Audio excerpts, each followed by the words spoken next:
여기에 7년 전에 35살 된 남자 청년이 왔었어요. 근데 그때 청년이 몸무게가 105kg였어요. 그런데 이제 이 35살 된 이 청년이 자기 몸무게를 좀 빼고 싶다. 한 65kg 정도만 빼고 싶다. 그래가지고 이제 이곳에 들어왔어요.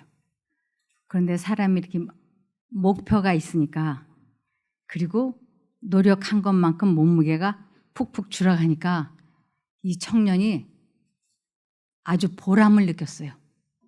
그래서 저녁도 먹지 않고 아침도 알맞게 먹고 점심도 알맞게 먹고 그러면서 아주 이렇게 날마다 이제 취미가 저울 위에 올라가는 거나 마찬가지였어요. 그래서 저울 위에 이렇게 올라가서 보면 이게 살이 무게가 주는 걸 보면서 아주 이렇게 기뻐했어요. 그리고 드디어 5년이 넘으니까 자기가 그렇게 소원하던 65kg가 유지되었어요. 이 청년이 너무 좋아하는 거예요. 그래서 처음에 105kg 나갈 때는 이 잠바가 110짜리를 입어요. 사이즈가 아주 크잖아요. 그랬던 사람이 그 65kg가 되었을 적에는 저하고 옷을 사러, 양복을 사러 같이 갔었는데, 그때 양복, 잠바 이런 사이즈가 95 사이즈를 입었어요. 그리고 이제 허리도 이렇게 32 이렇게 아주 슬림해졌어요. 그래서 와이셔츠도 아주 슬림한 걸 입고. 그런데 이 청년이 목표가 있고 목표를 향해서 날마다 이렇게 전진하고 했을 적에 그 결과물을 볼 때는 기쁨이 차고 넘쳐서 계속 전진했어요. 근데 자기가 원하는 그 목표에 도달하고 그러면서 관심이 하나님에게서 이 세상 쪽으로 싹 기울기 시작을 했어요. 그래서 하나님께 마음과 정신을 이렇게 고정을 시키면 식욕도 절제가 되고 정욕도 절제할 수 있어요. 하나님으로부터 계속 이렇게 빛이 들어오니까. 그래서 이곳에서 만 5년을 잘 있다 갔어요. 그런데 이 청년이 이제 잘 됐다 해가지고 집에 돌아갔어요. 근데 지금은 상태가 처음에 들어올 때보다 좀 더하다 그래요, 몸무게가. 그래서 이제는 막 여기저기 관절들이 이제 고장이 나고, 뭐 이제 속도 이제 안 좋아지고, 그러면서 그 어머니가 내 아들이 왜 이러느냐, 그렇다고 해서 맨날 쉼터에 가서만 살 수는 없는 거 아니냐, 왜 이러냐, 이유가 뭐냐 하고 이제 궁금하게 여기더라고요. 왜 그런 것 같습니까?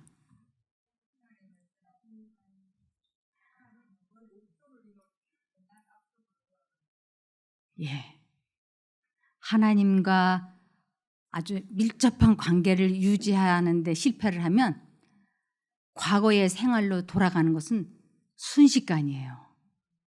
그건 누가 됐든지 마찬가지예요. 그래서 하나님과의 관계를 지속적으로 유지하는 데에는 한 가지 방법밖에 없어요. 그것은 내가 이 땅에 태어난 목적을 반드시 이루고야 말리라 라고 굳게 마음을 먹어야지 돼요. 아주 굳은 결심을 해야지 돼요. 내가 이 땅에 왜 태어났는가? 나는 결혼을 해서 좋은 사람과 살다가 늙고 병들어서 죽어야지 이러려고 태어난 것이 아니고, 나는 이 세상에 태어난 목적이 천국에 가서 저 우주의 사람들과 영원히 함께 살려고 태어났다. 이 목적을 내가 이뤄야 되겠다 생각을 하고, 그리고 그 목적을 향해서 계속 전진을 할 때 이 영적인 문제를 하나님께서 지배할 수 있게 도와주세요. 그래서 하나님께로 계속 이렇게 돌아가는 것, 그래서 자기가 태어난 목적을 이루기 위하여 이 세상 방식대로 살던 방식을 하나님께서 지시하신 방식대로 사는 것을 회개라 그래요. 근데 사람들은 회개 그러면 내가 잘못한 것을 시인하고 인정하고 그것이 회개인 줄로 알아요. 근데 회개라고 하는 것은 이 세상을 향하던 정신을 하나님께로 향해 가지고 그분이 주시는 능력으로 내 감정 조절이 되고 내 마음이 다스려지는 삶을 사는 것을 회개라고 하는 것이에요. 그러니까 회개는 어떻게 해야 될까요? 날마다 하는 거예요. 생각을 계속 하나님 쪽으로 바꾸는 거, 돌이키는 거, 이것을 회개라고 해요. 근데 대부분의 사람들은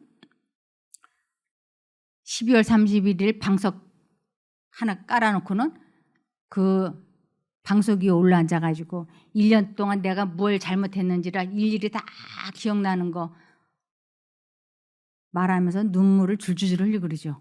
그리고는 용서해 주십시오.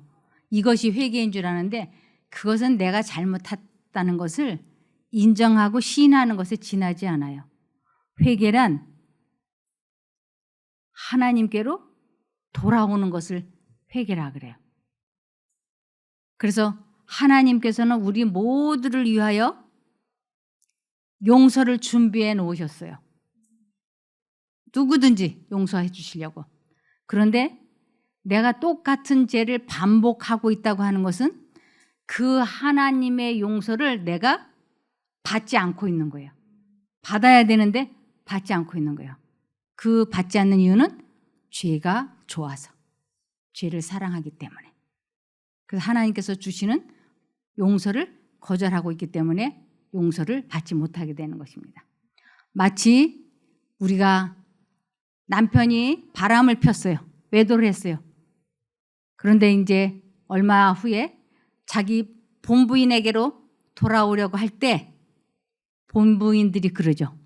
그 여자와의 관계를 깨끗이 정리하고 내게로 오라 이렇게. 그럼 용서를 해주겠다. 그러니까 이미 나는 용서를 해주려고 마음의 준비는 돼 있는데 문제는 아유 내가 그래도 20년 동안이나 그 여자하고 교제를 하고 그랬는데 어떻게 이렇게 칼로 무자르듯이 인연을 끊어. 그냥 한 달에 한 번만 만나고 오고 그랬게. 일주일에 한 번씩은 전화하고 그렇게. 이러면 본부인이 아우 당신은 정말 현명한 사람이에요. 그렇게 하세요. 이런 사람이 있을까요? 그거는 아내의 그 용서를 가치 있게 여기지 않은 거예요. 그리고는 이제 본인이 아내에게로 본부인에게로 가려면 이제 결단을 내려야지 돼요. 내 연녀와의 관계를 깨끗이 정리를 하고 본부인에게로 오든지 아니면 어정쩡하게 두 집 살림을 하면서 이쪽 남편 구실하고 저쪽 집 남편 구실을 하고 이렇게 살든지 이제 태기를 해야 되는 것이죠. 그래서 내가 같은 잘못을 반복을 하면서 하나님 용서해 주세요. 그리고 그 다음에 가서 또 똑같은 일을 하고 이것은 마치 그 남자처럼 용서를 받아들이지 않고 있다. 이거는 회개가 아니다라고 하는 것입니다. 많은 사람들은 회개의 본질에 관하여 잘못된 사상을 갖고 있다. 그들은 그들이 먼저 회개하지 않으면 예수님께 나올 수 없다고 생각하고 회개가 그들의 죄를 용서받기 위한 길을 준비해 준다고 믿는다. 사람이 용서받기 전에 회개해야 한다는 것은 사실이다. 왜냐하면 상하고 통해하는 심령만이 구주의 필요를 느끼기 때문이다. 내가 정말 죄가 싫고 마음이 괴로우면 하나님을 향하여 전심전력을 해서 돌아와요. 근데 그 죄에 대해서 그렇게 통회하지 않기 때문에 애통해하지 않기 때문에 하나님께로 돌아가기 위하여 전심전력을 다하지 않는 것입니다. 이것은 회개라고 하지 않습니다. 그래서 우리의 마음속에 그리스도를 모시는 것은 미래의 구원, 즉 우리의 죽을 몸의 영광화를 위한 조건의 하나이다. 지금은 이 세상에 두 종류의 사람이 살고 있어요. 한 종류는 자기 마음에 그리스도를 내재시킨 사람, 그리스도를 마음에 모신 사람이 살고 있고, 또 한 부류는 하나님을 믿는다고 하지만 이 마음에 그리스도를 내재시키지 않고 믿고 있는 사람이 있어요. 근데 겉으로 볼 적에는 그리스도를 내재하고 있는 사람 몸에서는 막 번쩍번쩍 빛이 나거나 뭐 뜨거운 바람이 나오거나 그러지 않아요. 이쪽 사람이나 이쪽 사람이나 겉으로 보기에는 마찬가지예요. 그런데 주님께서 이 세상에 오실 때 영원히 죽지 않을 몸으로 변화시킬 사람의 몸 속에는 그리스도의 영이 거하신 사람이다 그랬어요. 그것이 확실하게 다르다고. 지금 이 이야기가 그 이야기입니다. 우리의 마음속에 그리스도를 모시는 것은 미래의 구원, 예수님께서 재림하실 때, 즉 우리의 죽을 몸의 영광화, 죽지 않을 몸으로 확 변화되는 것을 영광화라 그래요. 영광화를 위한 조건의 하나이다. 바울은 너희 안에 계신 그리스도는 영광의 소망이니라.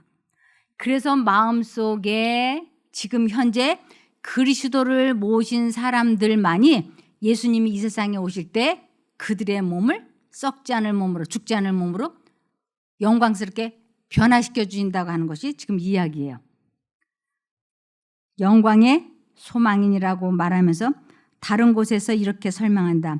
예수를 죽은 자 가운데서 살리신 이의 영이, 예수님에게는 언제나 아버지 하나님의 성령이 거하셨어요. 그 성령에 의해서 예수님이 죽은 자 가운데서 살아나셨던 것이에요.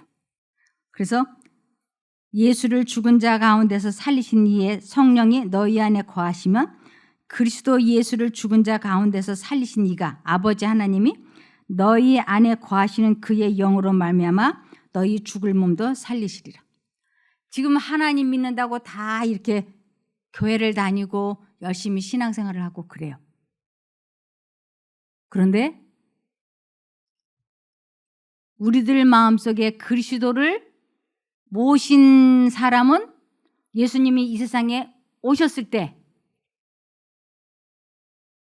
부활을 시키셔서 완전히 영원히 죽지 않을 몸으로 바꿔주세요.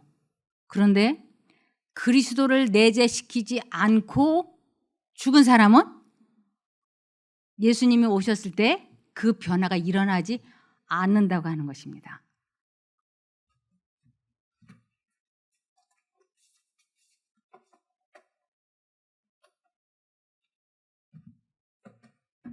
죄송합니다. 그래서 사도행전 5장 31절에 보면 그리고 하나님은 이스라엘이 회개하고 죄의 사함을 받도록 하시려고 예수님을 자기 오른편에 높이셔서 왕과 구주가 되게 하셨습니다. 아버지 하나님은 사람들을 회개시키시고 죄 사함을 받도록 하시려고 예수님을 지금 자기 오른편에 앉아 계시게 한다고 하는 것입니다. 그래서 여기 회개는 자신에게서 그리스도께로 돌아가는 것이다라고 확실하게 말씀을 하셨어요. 그리하여 우리가 그리스도를 받아들여 믿음으로 그리스도께서 우리 안에 거하시게 할 때 선한 업적이 나타나게 될 것이다. 이 선한 업적이라고 하는 것은 품성의 변화예요. 그래서 우리가 그리스도를 받아들여 믿음으로 그리스도께서 우리 안에 거하시게 될 때, 믿음이 뭐예요? 그러면 막연해요. 믿음은 성경에서 말하는 믿음은 두 종류의 믿음이 실제적으로 있습니다. 첫 번째 믿음은 이 성경 말씀을 읽고 깨닫고 알면서 하나님을 인정하고 동의하고 시인하는 거예요. 이것은 지적 믿음이라 그래요. 지적 믿음이에요. 그런데 구원을 얻게 하는 참 믿음은 그리스도를 내 마음에 모시는 믿음, 그리스도를 내 마음에 영접한 것을 믿음이라 그래요. 그 믿음을 가지고 있으면서 성경 공부를 계속하고 그리스도와의 관계를 지속적으로 유지할 때 우리는 구원을 얻게 되고 예수님이 오셨을 때 우리들의 몸은 영광화된다고 하는 것입니다. 그래서 우리들이 그러면 내가 어떻게 하면 하나님을 내 마음에 모실 수가 있을까? 이제 이것이 핵심이에요. 아까 제가 말씀드린 그 청년 5년 동안이나 이곳에 있었으면서 105kg의 몸무게가 65kg까지 내려갔던 그 청년. 그런데 지금은 처음보다 더 올라갔어요, 몸무게가. 그런데 그 청년이 왜 그렇게 되었는가 하면 한 가지 우상을 영혼에서 내쫓을 때에 사단은 그 자리를 메울 또 다른 우상을 준비하였다. 그대들이 그리스도께 전적인 헌신을 하고 주님과 교통하는 생애를 하지 않는 한, 그대들이 주님을 모사로 보호자로 삼지 않는 한 그대들의 마음은 악한 생각들을 맞아들일 것이며 하나님을 섬기는 생애에서 자신을 섬기는 생애로 쉽사리 전향하게 될 것이다. 이 청년이 몸무게 줄이는 데는 성공을 했지만 하나님께 고정되는 거에는 실패했어요. 집에 돌아가자마자. 그래서 다시 쉽사리 전향하게 되었다고요. 그러면서 5년 동안 그렇게 애써서 줄여놓았던 몸무게가 왜 과거보다 더 나가는가? 하나님과 관계가 분리되면 아무것도 절제를 할 수가 없어요. 절제는 성령의 열매예요. 그래서 그 청년이 자기는 아무리 식욕을 절제하려고 해도 절제가 되지 않는 거예요. 그래서 먹고 또 먹고 먹고 또 먹고 이렇게. 야식을 하면 안 돼. 야식을 하면 안 돼. 너무 잘 알아요. 근데도 계속 야식 먹고. 운동을 해야 되는 거 알아요. 운동해야 되는데 하기 싫어. 이렇게. 그래서 여기에 한 가지 우상을 영혼에서 내쫓을 때에 사단은 그 자리를 메울 또 다른 우상을 준비하였다. 이것은 이 세상 모든 사람들에게 똑같은 일이에요. 우리가 그러한 우를 당하지 않고 범하지 않으려면 내가 하나님과의 관계를 유지하기 위하여 최선을 다해야지 돼요. 그 최선을 다한다고 하는 것은 요한복음 6장 57절에 살아계신 아버지께서 나를 보내셨고 내가 아버지로 인해서 사는 것 같이 나를 먹는 그 사람도 나로 인해서 살 것이다. 예수님이 이 세상에 오셔서 아버지와 하나가 되어서 사는 것 같이 너희도 나를 먹어. 그러면 살아남을 수 있어 하는 거예요. 이게 무슨 뜻인가? 예수님은 언제나 아버지 하나님과 연결되어 있었어요. 그래서 먹든지 마시든지 늘 아버지 하나님의 성령과 대화를 나누셨어요. 그래서 예수님은 한 번도 죄를 짓지 않을 수가 있었던 거예요.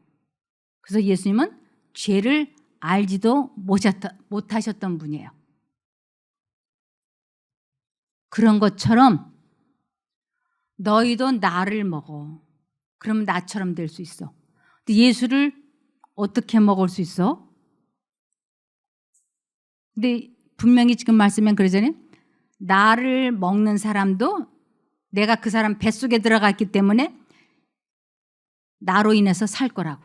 이게 무슨 뜻이냐면 제가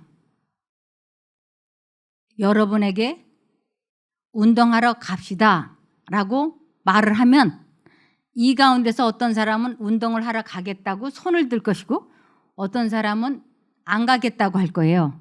근데 내 말에 동의를 하고 내 말을 선택을 해서 운동을 하는 데까지 가는 것은 내 말을 먹은 거예요. 그것은 곧 나의 의견을 받아들인 것이기 때문에 제가 여러분들에게 여러분은 나를 먹었습니다 라고 하는 거예요. 그래서 나도 그렇게 하기로 마음 먹었다. 뜻을 정했다. 이런 거예요. 그래서 우리 마음속에 두 가지 생각이 이렇게 들어올 때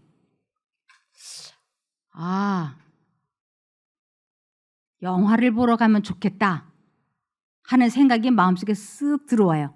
한쪽으로는 공부해야 되는데 가면 안 되는데 이렇게 두 가지 생각이. 아니 요번 한 번만 영화를 봐. 저건 너무 재밌잖아. 다른 사람들과 대화를 나누기 위해서는 요거는 꼭 봐야 돼. 아니야 이거 보면 안 돼. 두 가지 생각이 왔다 갔다 할 때 예수를 먹었다라고 하는 것은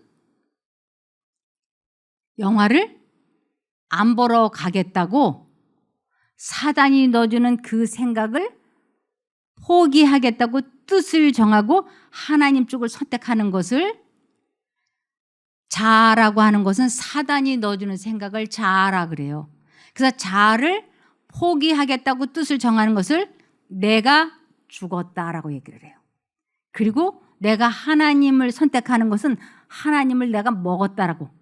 그 일로 인해서 내가 영적으로 살아날 것이다. 이런 말씀이에요. 그래서 여기에 살아계신 아버지께서 나를 보내셨고 내가 아버지로 인해서 사는 것 같이 나를 먹는 그 사람도 나로 인해서 살 것이다. 지금 여러분들이 이곳에 이렇게 와서 앉아 계시지만 저의 강의를 20%만 잘 들어도 대박이 나요. 왜냐하면 지금 여러분들 마음속에 정신 속에 사탄이 듣지 못하도록 집중하지 못하도록 해방하기 위하여 졸음도 집어넣고 이 생각 저 생각 이 생각 저 생각 계속 주입을 시켰기 때문에 제 이야기가 들렸다 안 들렸다 들렸다 안 들렸다 그래요. 그래서 실제로 여러분들이 이곳에서 20%만 잘 듣고 이것을 삶에 적용을 해도 크게 행운이 됩니다. 대박이 나는 거예요. 제가 이런 이야기를 왜 하는가? 저도 경험자였기 때문에 이게 들을 때 계속 딴 생각이 들어와요. 그래서 이러면 안 되는데 이러면 안 되는데 이해도 잘 안 되고 들렸다 안 들렸다 하고 그래서 다 듣고 나서 오늘 뭘 공부했지? 하고 보면 생각이 잘 안 나는 거예요. 그래서 이렇게 아주 어렵게 배우고 깨달은 진리를 우리들은 너무 쉽게 잊어버리는 거예요. 아주 쉽게 잊어버려. 그래서 사단이 잊어버리게 하고 깨닫지 못하게 하고 바쁘게 만들고 그래서 했는데 벌써 30년 살았고 했는데 벌써 60년 살았고 하는데 벌써 70년을 살아서 이제 주님 오실 날이 임박했다. 그런데 사람들은 주님이 곧 오실 것 같아. 세상 돌아가는 거 보니까. 그럼 어떻게 해야 되지? 그래서 가방을 싸서 이곳저곳으로 배우러 돌아다니지만 듣기는 듣고 배우기는 배우는데 감동은 크게 받았는데 많이 듣고 많이 깨닫고 알았으면 구원을 이루는 줄 알았고 그것이 믿음이 자라는 줄 알았고 믿음이 크는 줄 알았는데 사실은 집에 돌아가면 전혀 아무것도 되는 게 없는 거예요. 그거는 하나님의 말씀을 먹지 않았기 때문에 실제적으로 생애에. 그래서 이렇게 수많은 사람들이 신앙생활을 한다고 하면서 신앙 따로 생활 따로 그러면서 마음은 구원받아야지 구원받아야 돼 이렇게. 그러나 개혁은 일어나지 않고 있는 경우가 허다한 것입니다. 그리스도는 아버지 하나님을 의지하여 살으셨다. 하나님이 그에게 주신 말씀을 믿는 그의 믿음은 그가 죽을 때에 3일 만에 다시 일어날 것이라고 거듭거듭 확신 있게 주장하게 한 그러한 믿음이었다. 예수님은 아버지 하나님이 그 마음에 말씀해 주신 것은 틀림없이 이루어질 거라고 하는 그 믿음을 가지고 있었어요. 그래서 이러한 믿음을 가지고 아버지여 내 영혼을 아버지의 손에 부탁하나이다라고 말씀하고 죽으셨다. 아버지 하나님께서 내 마음에 말씀해 주신 것을 내가 선택을 하고 죽으면 틀림없이 그 말씀대로 된다고 하는 것을 예수님은 믿으셨어요. 그래서 그에게 죄를 완전히 이기게 하고 그 결과 사망을 이기는 이김을 주었던 그 믿음은 그가 믿음에 의해서 우리 안에 거하실 때에 우리 안에서 행하시는 믿음인 것이다. 우리도 예수님처럼 하나님께서 말씀해 주신 것을 내 마음에 선택을 하면 그 말씀이 실제적으로 이루어진다고 하는 것이에요. 오늘 영화를 보러 가야 되겠는데 이렇게 생각이 들어오고 영화 보면 안 돼. 두 생각이 이렇게 들어오는 거예요. 근데 영화 보면 안 돼. 공부해야 돼 하는 이것이 하나님의 음성이기 때문에 내가 이 음성을 선택을 하면 이 마음이 내 마음에 심어졌다라고 간주가 돼요. 내가 선택을 하면. 그 말씀이 내 마음에 심어지면 영화를 보러 가지 않게 되는 거예요. 이제 이렇게 배운 것을 실제적으로 체험들을 해보셔야 됩니다. 저 김종숙 사모가 하는 얘기가 저게 진짜 맞나? 실험을 해보셔야죠. 저게 진짜 맞나? 시험을 해보셔서 내 마음에 갈등이 막 있을 때 예수님을 불러서 내 자아가 죽고 내 자신과의 싸움에서 승리하고 났을 때 오는 그 평안이 너무 좋은 거예요. 그것을 날마다 매 순간 하는 거예요. 그러지 않으면 하나의 우상을 내쫓았더니 또 다른 우상을 사단이 준다 그러잖아요. 이것을 계속 해나가야지 돼요. 우리가 공부하려고 할 때 공부 조금 있다 하고 이 동영상을 좀 보고 나서 하자. 아니 지금 해야 돼. 두 생각이 막 들어오잖아요. 축구 좀 보고 나서 하자. 아니 지금 공부해야 돼. 이렇게 두 생각이 왔다 갔다 해. 그럴 때 하나님 도와주세요. 그리고 굳게 결심을 하고 책을 펴고 하나님 도와주세요. 제가 이해할 수 있게 깨달을 수 있게 기억할 수 있게 도와주세요. 그러면서 예수님을 부르면서 공부를 하면요. 하나님께서 약속하셨잖아요. 우리 마음에 말씀해 주신 것을 선택을 하면 심으면 심은 대로 거둔다고. 틀림없이 공부를 잘하게 돼 있어요. 이것을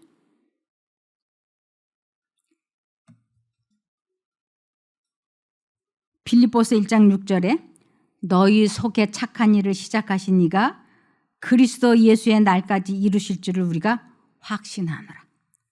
너희 속에 착한 일을 시작하신 이제 나 자신과의 싸움에서 이기는 이 방법을 시작하신 이가 그리스도 예수의 날까지 이루실 줄을 우리가 확신한다고요.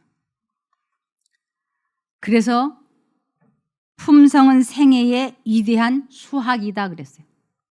예수님의 능력으로 내 품성이 변화되었다면 그것은 위대한 수학이다 그랬어요.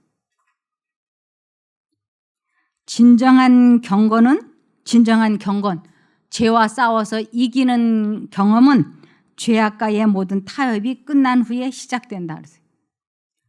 두 생각이 들어올 때 하나님 쪽을 선택하는 것이 확실하게 되었을 때 죄악과의 타협이 끝난다고요. 하나님의 말씀에 제시된 지시사항들은 죄악과의 타협의 여지를 남기지 않는다.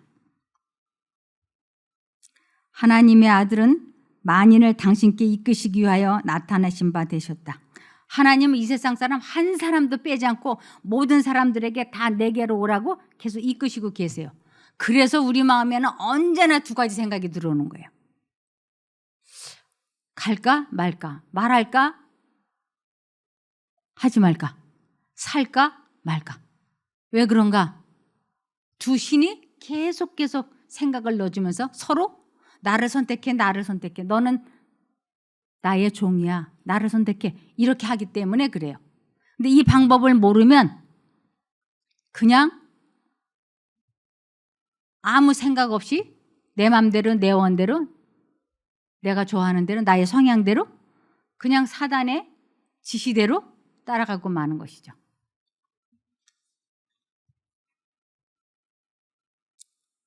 하나님의 아들은 만인을 당신께 이끄시기 위하여 나타내신 바 되셨다. 그분은 세상을 잠자게 하려고 오신 것이 아니라 최후의 하나님의 도성의 문에 도달할 사람들이 모두 걸어가야 할 좁은 길을 가리키려고 오셨다. 좁은 길, 자신과의 싸움에서 이겨야 된다고 하는 이 방법을 가르쳐 주시려고 오셨다고요.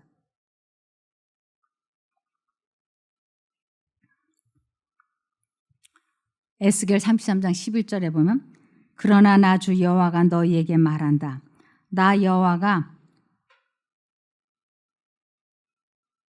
이게 아닌데. 그분은 세상을 잠자게 하려고 오신 것이 아니라 최후의 하나님의 도성의 문에 도달할 사람들이 모두 걸어가야 할 좁은 길을 가리키려고 오셨다. 그러면서 그분의 자녀들은 그분께서 길을 인도하시는 곳으로 따라야 한다. 이 그분께서 인도하시는 길, 우리 마음에 두 가지 생각이 들어올 때 하나님 쪽을 선택하는 것을 의미합니다. 여하한 안일이나 이기적 방종을 희생하더라도 어떠한 수고나 고통을 치를지라도 그들은 자신과의 계속적인 투쟁을 유지하여야 한다. 8살 된 우리 손자아이가 자기 엄마가 아빠하고 말다툼을 해서 마음이 괴로워서 울상을 하고 앉아 있으니까 그 8살 된 아이가 엄마한테 가갖고 이렇게 가슴에 손을 대주면서 엄마, 예수님을 불러봐. 예수님을 부르면 마음이 편해져.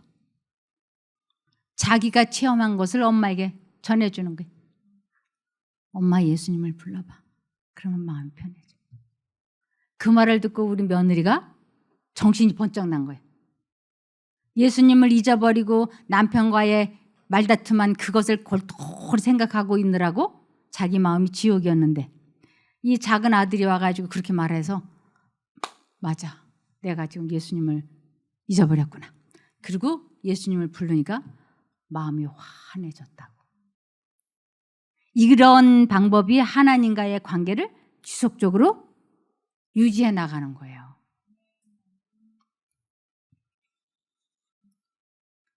어떠한 수고나 고통을 치를지라도 그들은 자신과의 계속적인 투쟁을 유지하여야 한다고요. 그래서 에스겔 33장 11절에 그러나 나 주 여호와가 너희에게 말한다. 나 여호와가 확실히 살아있음을 걸고 맹세하지만 나는 어느 누구도 자신이 저지른 죄 때문에 죽게 되는 것을 조금도 기뻐하지 않는다. 나는 아무리 악인이라도 더러운 길을 떠나 살 수 있는 길로 돌아오는 것을 기뻐한다. 그러므로 너희는 돌아서서 악한 생활을 고쳐라. 너희 이스라엘 사람들아 왜 스스로 파멸을 향하여 달려가느냐. 우리는 하나님께로 돌아와야지 되는 것이. 돌아오지 않으면 절대로 우리에게는 뭐가 없다고 하셨느냐면 이사야 55장 7절에 악인은 그 길을 불의한 자는 그 생각을 버리고 여호와께로 돌아오라. 그리하면 그가 긍휼히 여기시리라. 우리 하나님께로 나오라. 그가 널리 용서하시리라. 우리가 하나님을 향하여 손을 내밀지 않으면 우리의 마음은 언제나 지옥일 거예요. 그러면서 그대의 독특한 결점들을 극복하기 위하여 그분께 특별한 은혜를 간구하라. 우리 모두에게는 결점들이 있을 거예요. 내가 그렇게 고쳐보려고 노력하고 애써봤지만 안 고쳐지는 결점. 그 문제를 놓고 하나님께 진심으로 기도하라고. 진심으로 기도하면 도와주신다고요. 그래서 잠언 28장 13절에 자기의 죄를 숨기는 자는 형통치 못하나 이 죄를 숨기는 자 하나님께 고백하지 않는 것이에요. 죄를 자복하고 버리는 자는 불쌍히 여김을 받으리라. 하나님께 자신의 죄를 고백하고 그리고 그 죄를 버리는 그 지점까지 나가야지 돼요. 그냥 고백만 해. 잘못했습니다. 그리고 개혁은 일으키지 않아. 그러면 아무리 오래 하나님을 믿었어도 맨날 그 타령이에요. 그래서 자의 남은 그루터기를 잘라냄이라 그랬어요. 어떤 사람이 알코올 중독자가 여기를 왔어요. 이분이 알코올 중독자가 돼가지고 아주 고생을 했어요. 그래서 그 아내로부터 이혼 당할 위기에 들어갔고 직장도 해고가 되고 아주 신세가 엉망이 됐는데 이분이 여길 들어왔어요. 그래서 기적처럼 석 달 만에 술을 완전히 끊었어요. 그리고 본인이 얼마나 좋아하는지 술을 끊었다고. 이 쉼터 자리가 아니고 저 위에 쉼터 자리에서 그분이 그때 나이가 47살이었어요. 저 쉼터 위에 자리에서 하는데 이분 마음속에 술 마시고 싶다라는 생각이 들어오면 수단과 방법을 가리지 않아요. 이분이 그 술을 몇 살 때부터 본격적으로 마셨냐면 17살 때, 고등학교 때부터 마시기 시작했어요. 그러니까 17에 중독이 되기 시작을 했으니까 그냥 마시기 시작을 해서 47에 중독이 되어 있으니까 30년을 마셨잖아요. 인간의 힘으로는 못 고쳐요. 근데 이분이 쉼터에서 나와가지고 술을 빨리 먹기 위해서 저 산을 뛰어넘어가는 거예요. 산을 뛰어넘어가고 술을 마시고는 이 대로변으로 걸어서 오는 거예요. 근데 어느 날 이분이 저 산 넘어가서 술을 마시고 들어오는데 우리 차가 보인 거예요. 그러니까 자기도 모르게 깜짝 놀라가지고 이렇게 움푹 파진 웅덩이 밑으로 쏙 들어가서 숨었대. 우리 차가 지나갈 때까지 그 웅덩이 밑에 싹 들어가서 구덩이에 가서 묻혀 있는데 그때 마음속에 싹 들어오는 생각이 있었어요. 내가 언제까지 이렇게 쉼터에 들어와 있으면서도 술을 못 끊어서 언제까지 이런 식으로 살 거야 하는 생각이 샥 들어온 거예요. 종지부를 찍어야 돼. 이제 그만 종지부를 찍어야 돼. 이렇게. 이분이 그날 쉼터에 들어와 가지고 아무도 모르게 대성통곡을 하는 거예요. 자기 방에서. 언제까지 내가 이런 식으로 살아야 돼. 이제 이런 식으로 안 살 거야.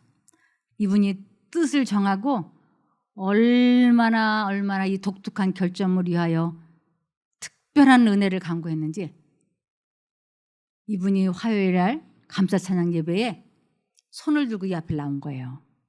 그러면서 내가 며칠 전에 이러고 저러고 해갖고 원장님 차가 지나갈 때 구덩이 밑으로 들어가서 숨었었다고. 근데 이제부터 나는 술을 안 마시겠습니다. 그랬어요. 그리고 그가 얼마나 예수님을 간절히 불렀는지 드디어 술을 끊었어요. 그래서 자기의 죄를 숨기는 자는 형통치 못하나 죄를 자복하고 버리는 자는 불쌍히 여김을 받으리라. 불쌍히 여김을 받으니까 용서함을 받으리라 하는 것이에요. 그래서 자아의 남은 그루터기를 잘라내 실제적인 진리를 생활 속으로 가져와야 한다. 여기서 배운 것을 실제적으로 써먹어 보라고. 좌우의 날선 예리한 검과 같은 말씀으로 우리의 품성 가운데 남아있는 자아의 남은 그루터기를 잘라내어야 한다. 내가 하나의 약점은 예수님을 불러서 고쳤어. 그런데 다른 것으로 또 내가 또 하나님을 잊어버리게 된다면 그것도 잘라내야지 되는 것이. 그래서 마음을 다하고 뜻을 다하고 힘을 다하여 주 너희 하나님을 사랑하라고. 그것만이 우리 모두의 살 길입니다. 기도하겠습니다. 하늘에 계신 저희들의 아버지 하나님, 저희가 진심으로 하나님과 연합되기를 소원합니다. 하나님과 합력하여 선을 이루기를 소원합니다. 다시는 과거와 같은 삶을 살지 않기를 소원합니다. 이러한 저희를 도와주시옵소서. 주님께서 매 순간마다 저희 마음속에 주님의 이름이 생각나고 기억나게 도와주시옵소서. 그리하시면 이유를 불문하고 주님을 선택하고 부르겠사오니 꼭 붙잡아 주시옵소서. 저희 각자에게는 기가 막힐 웅덩이와 수렁이 있습니다. 거기에서 빠져나올 수 있게 도와주시옵소서. 더 이상 이런 식으로 인생을 살지 않을 수 있게 도와주시기를 예수님 이름으로 기도합니다. 아멘.